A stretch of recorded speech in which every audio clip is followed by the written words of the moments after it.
questions, because I know all of you have lots and lots of questions. Jessica not only has a very famous father, but she also acted in many things. And how did you start? Did your dad get you into the acting scene? Are you kidding? I was in college, at an all-girls college in Vermont. And Williams College, which was an all-boys college nearby, needed girls to be in their theater, in their plays. So they had heard that I was in Bennington, and I think they assumed that I was interested in acting, which I wasn't. And they sent a cute guy with red hair to ask me to come and do a part in a play. I don't even remember what play it was. And I thought, oh, he's cute. Well, and that was the beginning. I did a lot of plays there. I did musicals.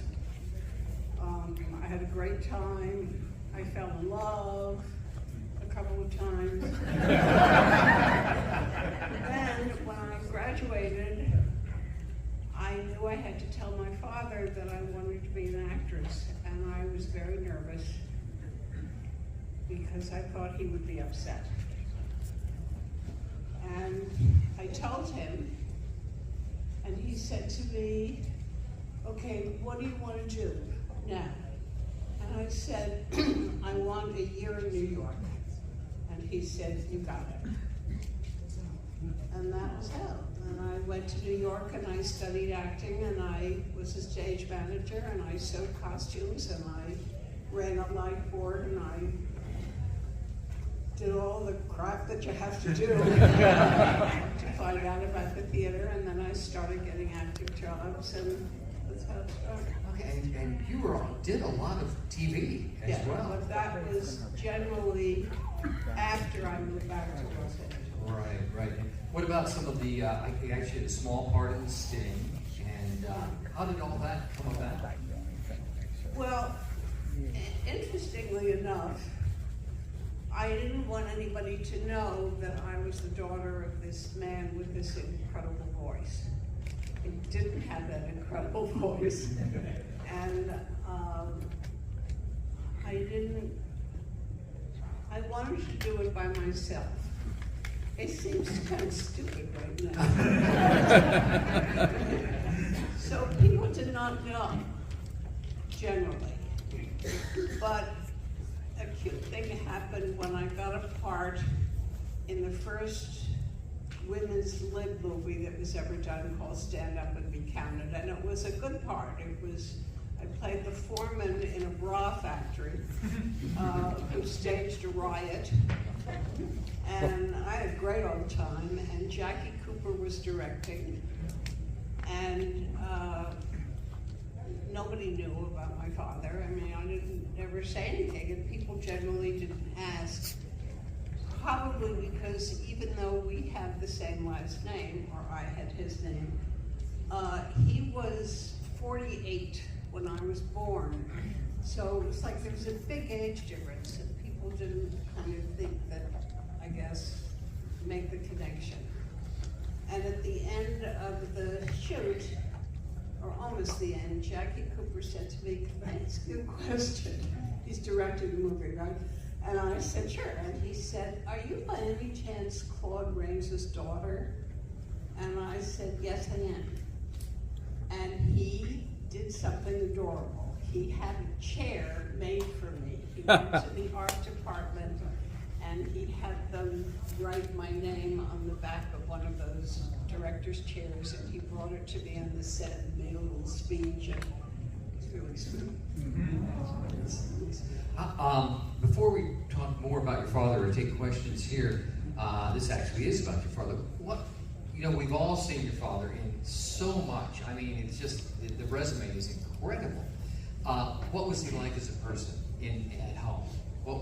Well, can you give us... Okay, first of all, he had 6 wives. He's not the only one. Unlike what goes on today, he didn't date, he just married them. My mother was his 4th, and he had 1 child, and that was me. He was charming, he was loving, he was very interested. When I was working in New York, he would follow me around and come see plays that I was in very strange places. I worked at a theater called the La Mama Theater in New York, which was a kind of unconventional theater. We did kind of wacky plays on the 2nd floor of an old office building. And he came to see me in a play there, and I was very nervous because I had no idea what he would think or say. And when it was over and we met to leave the theater, he said to me, "This is a fire trap." That was it. And another one was I was doing in Morristown, New Jersey. I was doing a play with Jeffrey Lynn, who he had been in a film with 100 years ago. What, 4 Daughters, maybe? It was Jeffrey Lynn, 4 Daughters? I don't remember. Anyway, and I was playing Jeffrey Lynn's girlfriend in 1,000 Climbers. And he came to see it. I was afraid that maybe he came as much to see Jeffrey as he did to see me. And when it was over, and I had the lead in the play, the Sandy Dennis part. And when it was over, I was in the dressing room and I was paralyzed. I didn't know what he would say. I didn't know what he would think. I was afraid. I was nervous. And the stage manager came to me and he said, "Jessica, come on, you've got your father sitting in the theater and he's waiting for you and everybody's left the theater." So I went and sat down next to him and this is what he said to me: "Don't ever look at the floor."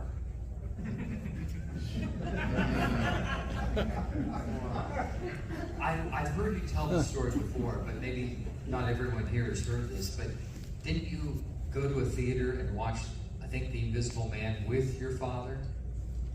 Yeah, I was about 10. We lived on a farm in Chester County, Pennsylvania. And this farm was between 2 small towns, Downingtown and Coatesville. And there was a revival of The Invisible Man. I didn't know this. I didn't really know he was an actor. I thought he was a farmer. We lived on the farm, and when he was cast in a movie, he went back to Los Angeles and did the film, and then he came back to the farm, where he preferred to be. And he said to me, "Okay, put on your coat, and we're leaving, we're going into Downingtown." Okay, so we went into Downingtown. He had a heavy coat on, and he had his Hamburg on, and he had a scarf over his face. And we went up to this theater, this little movie theater in Downingtown, where the man in the box office owned the theater and made the popcorn and showed you to your seat, and he was the whole thing. And my father, who thought he was being incognito, said, "I'll have 2 tickets, please," and the man went absolutely berserk. The voice is a dead giveaway. So he said, "Oh no, Mr. Rose, I cannot let you pay." And my father said, "Oh no, I must pay." This went on for a while. And then we went in and sat in the last row. And this was the first movie that used the kind of special effects that you see in the film. And he could not help himself, but in a too loud voice was telling me throughout the whole day how they did the special effects. And when the movie was over and the lights went on, everybody in the theater was turned around facing.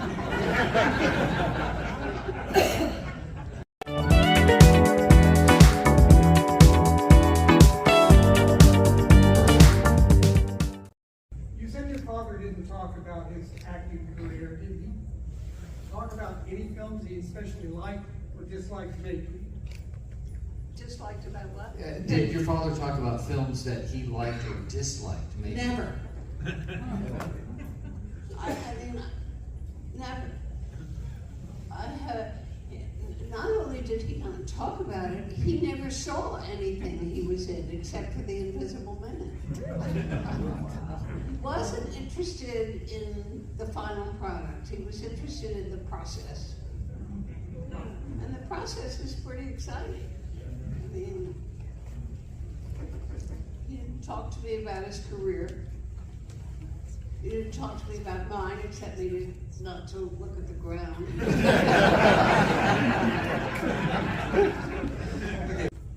Did your father keep any movie props from any of his films? He did. Did your father keep any movie props from any of his films? No. Did your father have any stories from the set of Casablanca at all? Did your father mention or talk about stories from Casablanca? No. I mean, you have to remember that I was very young at the height of his career. I mean, I was a kid, and I lived on a farm in Pennsylvania. I mean, I wasn't really aware of all this. So. You don't talk to your 10-year-old kid about your career. I don't think, if you're a doctor or an actor or a miner or whatever. Hi, Miss Rains. So I know that you've made us all very aware that you weren't aware of your father's career when you were younger. So what I'm wondering is, now that you're older and you maybe are more familiar with his work, how do you feel seeing him in movies when as a kid you were never exposed to his involvement in many films? Very proud. I mean, I'm very proud. I mean, I think he was incredible. And he was not, he never went to acting school. He never, that's all the things that I did, he didn't do. He never went to school past his second grade. He was recruited to be an extra at a theater when he was in the second grade, and he never went back to school. And he grew up working in the theater. He was a call boy, went around and saying 10 minutes, Mr. Jones, whatever. And he became the stage manager. He was a prompter. And he became a stage manager, and he really worked himself up. And it was amazing. It was amazing to me. The career is amazing, and from the background that he came from, which was really crappy, he was one of 11 children, and all but 2 died from poverty-related illnesses. Crazy. Okay, over on this side. Yes, you grew up on a farm. Was that just an individual family farm? Was it a business producing for outside the family? One of the happiest days of his life was when the farm made money, started to make money. It was 600 acres. It was crops. It was 50 head of steer that were raised and sold every year in Lancaster. It was wheat, hay, oats, barley, and my job was the chickens, and I hated those chickens. Had to go and move the chickens to get the eggs, and they'd squawk and they'd peck at you when I was sorry, she did it. Yeah, she did the chicken That was soup. my job. Oh! But you know, Was there a farm activity that he enjoyed? a what? Was there a farm activity? Farm. Yeah, that. He had a vegetable garden that was the size of this room. And he did not allow anybody else in that vegetable garden. And my poor mother had to can all these vegetables. There were 3 of us, you know. And she also made butter from the cow's milk in a churn. Wow. This was a Jew from the Bronx. She's churning butter. Okay, we have time for maybe 2 more questions. Oh, Why okay. is it so cold in here? I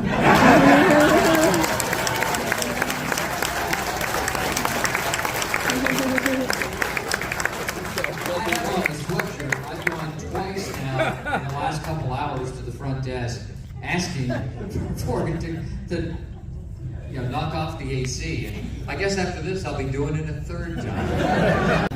Well, we are so happy to have Jessica Rings, and I think Ursula has something special for Jessica here. These are chocolates made by one of our vendors. They're made from a company right here in Pittsburgh, the Pink House.